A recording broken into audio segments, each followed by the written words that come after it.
గౌరవ ఎమ్మెల్సీ వారు 3 ప్రశ్నలు అడిగారు అధ్యక్ష. పంచాయతీరాజ్ గ్రామీణాభివృద్ధి శాఖకు సంబంధించి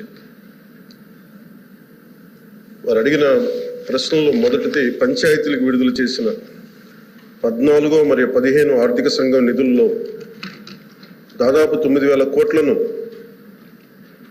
ప్రభుత్వం దారి మళ్లించిన విషయం వాస్తవమేనా?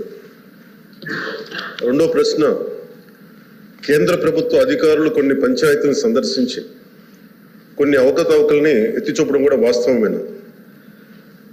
మూడో ప్రశ్న అయితే ఒకవేళ వాస్తవం అయితే దాని మీద ఆ వివరాలపైన దానిపైన తీసుకున్న చర్యలు ఏమిటి? మొదటి ప్రశ్న అధ్యక్ష,